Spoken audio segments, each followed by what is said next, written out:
So she's Okay. like, the Dora Milaje have jurisdiction where the Dora Milaje find themselves to be. So what, you That's can it. come That's in it. my country and be like an asshole? There's No, there's you there's can't. consequences to doing that. There's consequences. Yeah, get out Unfortunate, of here. unfortunate, horrific consequences. This video is sponsored by my OnlyFans, where I do my meaningful sex educational content, fitness, health, nutrition, relationship advice, and more. You see this movement in entertainment to where you want to interject modern day politics into all forms of fiction and science fiction, and it doesn't work. Case in point with Rey Skywalker. I know it's a different lore altogether. In the new Star Wars trilogy, I saw the first movie in theaters. I didn't see the other two. I saw them pirated. I know I'm a bad person, but there was a point where I was watching the first movie, and when she defeats Kylo Ren, I just say to myself, I don't need to worry about you. You're perfectly fine. You can handle yourself. You're a-okay. I'm not on edge. And so here's where I'm going to be connecting into Warhammer 40K with female Space Marines. They made Rey into this unstoppable force that never knew defeat. She never lost an arm. She was always perfect at everything that she did. And so, for those that want to interject that kind of character in Warhammer 40K, do I need to worry about their well being? Are they going to be smacking around the avatar of Khorne? Are they going to defeat the maze that's in Zinch's realm with ease? And that's it? I mean, is everything going to be given to them? Because it's one thing to tell a story and put in your perspective, but are you going to keep the fans? Are you going to keep the fans interested? And respecting the fans is how an intellectual property remains relevant for the years to come. Because again, Warhammer 40K, I think it was, or at least Games Workshop, they started in the 80s. And only now have we seen such a massive push forward with the lore and current stories, with the return of Gilliman and the Silent King, and I think what's it, Grayskull, who is now trying to unite the Orc hordes, and all of this. Uh, Yet 30 years later, we have a progress. yeah, 30 years later, we do have we do have progress, but the thing is, when you add in a character or at least a faction, let's say female Space Marines, where do they fit in? Are they going to be invincible? Are they going to be so incredible that no one knows how to defeat them in battle? And this was the Emperor's plan all along, because that makes no sense. You have to respect intellectual property. You have to also keep people scared. Like, for example, Sarah Connor in Terminator 1 and Terminator 2. I was worried for that character. Oh, yeah. Ellen Ripley in Alien and Aliens 2 and Aliens 3. I didn't like the ending to Aliens 3, but anyways, that's just my opinion. But I was worried for her because in those situations, she was on her own and fighting an impossible situation that was understandably out of her control. Same for Sarah Connor. And when you have women characters in Warhammer 40K, I'm concerned for them because most of the time, unless they're a sister of silence or a sister of battle, they're a regular human being facing off against monstrosities that I would run away with in a deadbeat second. So And scream it's like a it's little girl, as Johnny Bravo says. yeah. Oh yeah. Oh, no. I'd run. Oh, I'd run. What, facing off against a Tyranid? Hey, Commissar, end me right now. That thing's spitting out creatures that will eat me inside out. I don't want that. So Yeah. that's the thing. And so when the Templeton Institute made this, were they purposely trying to be edgy? Were they trying to tell Games Workshop, you better do this or you're going to get canceled? To which, if I was Games Workshop, again, marketability. Who are you selling it to? And is your intended audience a permanent audience? And are you just trying to get points on social media, which is something it's not lasting, because there's always going to be the next thing to be outraged at. There's another thing to be worried about. And the thing is, you have to earn the fandom's love for a character. Yeah. Terminator 1 and 2, you care about her. Ellen Ripley for the Aliens trilogy. But then again, you have, for example, Creed's daughter. All right, now Creed is gone with the fall. Rest in peace, Cadia. There we go. I had to give a little praise to Cadia, but she Kadia. remains, and she's an outstanding character. But think about it, she has to now live up the image and legacy of her father, and she has to be her own character altogether.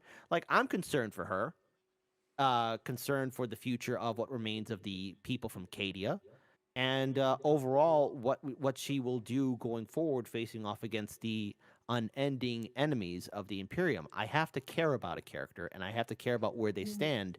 And I think people who call for women space marines should not be as dismissive towards the women that are already represented outstanding in Warhammer 40K. And so that's just my perspective. Unless there's a, I think somebody saying in the chat is, how come there are no female orcs? Ah, you see? Great question. I mean, you can't make everything female. I mean, when everything exists because it has some kind of a purpose. If female Hmm. space marines don't really have a point to them, there's there's no meaning in them existing. That's the thing. So they have to make it make sense. Games Workshop also have to somehow say that after all of this time that people were alive and knew that 40k exists and knew that there was a male space marines, all of a sudden there's somehow female space marines, but we never heard of them and they were nowhere up to this point. So how did this happen? They have to write a ton of explanations and Hmm. just what say that the emperor made a very secret legion and he put it in the end of the galaxy and it's like a safety net for some kind of a horrible situation in the future. I mean, they really have to pull stuff out of the hat somehow. And why would they do that when they already have a perfectly good story overall? And it's, it has a beginning and a middle, and we still going, and from that doesn't have an end, but it's great. So why would you do that? There's just no point to it. And I think that the Templin Institute actually was just coming from a position of a social justice warrior for some reason. I mean, which doesn't require any intelligence at all. It's just like a horse that doesn't see anything from the side because it has two lids, like here, and Hmm. they're just seeing whatever is in front of their eyes, but they never see like from the side. So yeah, it's one-sided. Yeah, that's what I want to say. Yeah. So uh, when we also look at entertainment, you have to make people, as I said before, you have to keep people engaged, and you don't want to enrage the fandom too, because we've seen with other intellectual properties, especially Disney, with their handling of characters from Marvel, making things one-sided, or even with Star Wars, Disney Star Wars, across the board. I mean, we're witnessing a decline of two at one point very powerful IPs, and people are starting to either get fatigued or they don't like getting talked down to or hearing people go ahead and play video games or watch movies or TV shows to escape the realities of life or to get entertained, because we all deserve entertainment. But when Yeah, you start absolutely. wagging your finger and start preaching something, it's like I don't have time for this. When you have what was that? I think recently Marvel Phase 4. Oh my god. Um, Oh, that's a yeah. rabbit hole. Yeah, that's the landmine.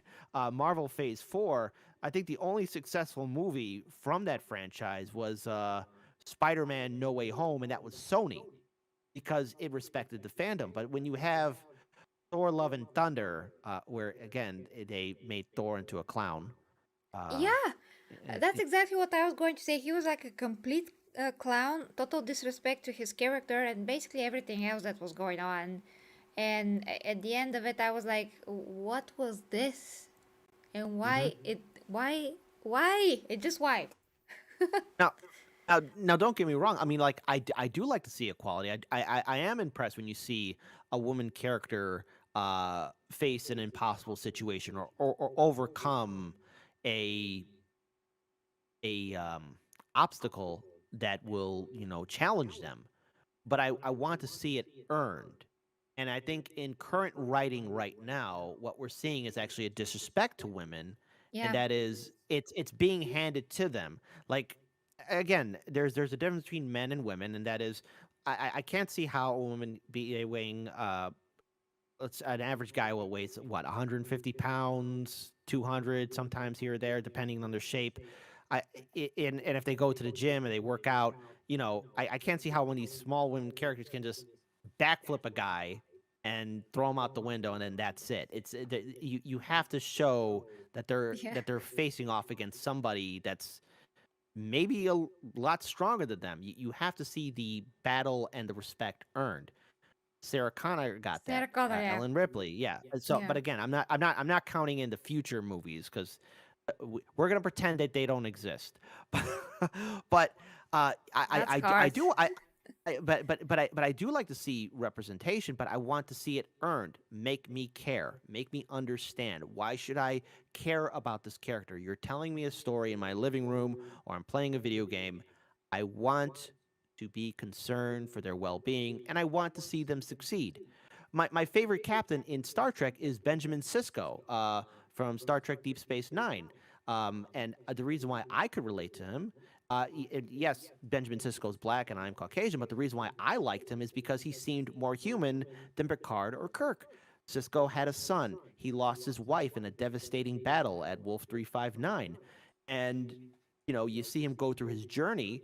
He eventually finds love again and has another kid on the way, and he rises up to rank to being one of the high tier commanders in the Dominion War. I want to see a character succeed. And I think modern writing is just trying to show people this person's great, you should love them, and if you don't love them, well, you're a very bad person. Yeah. One more example for bad writing of a female character, Captain Marvel. Oh, we dare not speak her name. She's similar to Malal. We don't speak her name. we don't we, Yeah. we, we, we, we don't speak of the one called Brie Larson, who I think what are they doing? Like their fourth reshoot of the sequel to Captain Marvel. It's called The Marvels, and it's just it's god awful. How Oh many gosh, yeah, how, that I can't even I couldn't finish if sorry sorry I was thinking about 10 things at once. I couldn't even finish the freaking show because it was so dumb. I watched the okay, first episode and I was like, I'm not waiting for anything. I'm just not gonna watch it. Click, it's ridiculous. so the Marvels had a lot of reshoots. Captain Marvel 2, The Marvels undergoing more reshoots. This is at least according to the articles that I'm seeing right here. I haven't clicked on them. Oh my goodness, this is actually very sad. How Yeah, is it that you're a multi-billion-dollar corporation and you can't get a sequel to a movie right? Oh no. it's Oh bad. wow. I'm embarrassed for them. I feel Yeah. sorry. Stan Lee, don't look at what they're doing to your child. Well, it's not only Stanley actually, but yeah. I mean, the point is that Kevin Feige just went so far catering to the minority that everything went to total, well, crap. And now, coming back from Endgame, which was one of the best superhero movies, to see what is happening now, it's absolutely, I don't know, it's ridiculous. And I actually, today I watched a review for Shazam, the Grace Randolph review, Mhm. because she already watched it, and she said it's like through and through, it's a very good movie that's better than the Marvel movies, most of them, and even has better special effects that don't look like complete crap like what we saw in Ant Man. So yeah, I actually considering not to see anything on the cinema anytime soon, especially when it's a Marvel movie. I mean, I haven't seen Ant Man at the movies. I can tell you that.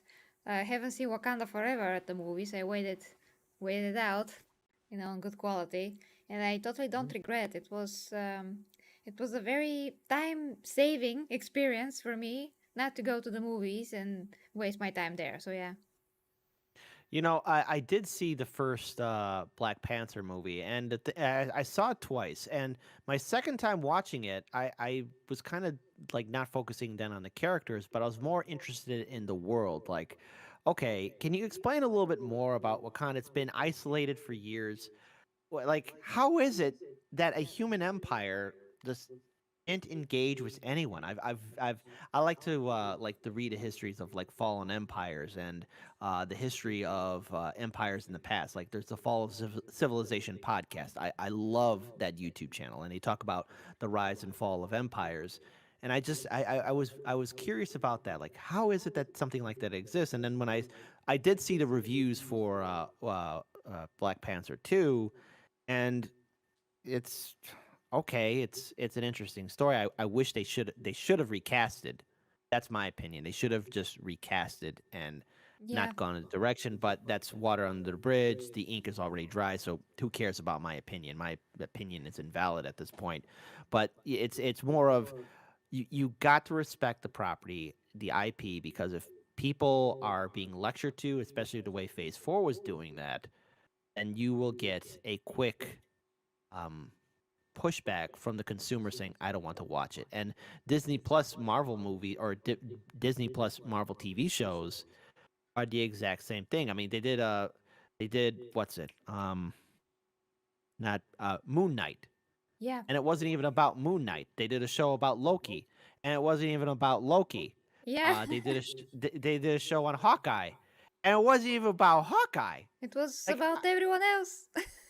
yes, everyone else but the person in the show. That's what the next Marvel show should be. This is going to be about this character. This character is going to be the headline, but focus on the side character. Same thing like with oh god, I don't want to bring it up. That first episode of She-Hulk where she talks to Bruce about controlling anger, and I'm like, oh, geez, does your family even know what his dad did to him and his mother and the emotional abuse and then being the U.S. government's number one target? Like, this guy Jesus. is suffering from trauma and PTSD. So much. like, like if I was Bruce Banner, I would have got up and be like, okay, I can't talk to you. We have to go our own way.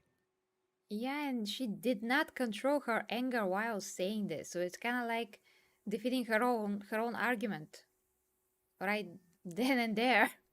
Hmm. So it's so stupid as a scene and contradictory. But I think that your opinion about recasting Chadwick is still valid on principle.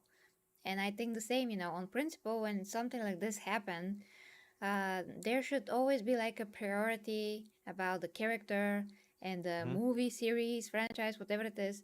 That should be like a priority because the actor gave their all. They Oh were yes, he this did. character. They embodied it. They did their great job, and now it's time to continue with the movie. And with that, you're still honoring this actor and you're honoring the character that he was playing. But now they deleted this character basically. They just killed him Hmm. off with the same disease that he died in real life, which is ridiculous. And they put his sister, which is probably 2 times skinnier than me, to play a very strong character, which is the same thing that you mentioned. Hmm. So everything that this movie was when I watched it was basically a total disrespect to everything that was put before it. And they Hmm. go in a totally different direction just to introduce Namor, who is not even a part of Wakanda like directly. It's just something. I mean, he is in a lot of comics, interacting with a lot of characters. It's not even about anything really. It's not even about Wakanda that much, and it's called Wakanda Forever, and it's supposed to be about the Black Panther in the first place, then Wakanda second, and then there's of course the whole hypocrisy around the fact that Wakandans think that they're the greatest nation in the world, but they don't want to help anyone, so they're entitled to everything. And Hmm. when I watched that show, Falcon and the Winter Soldier, there was a scene where the what was their name? The guard. Well, there's Winter Soldier. There is Falcon, and No, I no, the know that female there was. guard of Wakanda. Oh, her. Yes. Geez. The whole Uh, guard, not only the general, but like the whole guard. What was their name? How are they called? That's my question. The uh, Probably the oh, chat I will don't tell know. us. Yeah, I don't know their name, but we'll just call them the guard. We'll just call them the guard Okay, right now. so yeah, the guard was there on a mission to capture Baron Zemo, as far as I remember, and one of, well, let's say the main guard that was in charge by that time, she was like, ah, the Dora Milaje. Yes, the Dora Milaje. Mhm. That's how they're called. So she's Okay. like, the Dora Milaje have jurisdiction where the Dora Milaje find themselves to be. So what, you That's can it. come That's in it. my country and be like an asshole?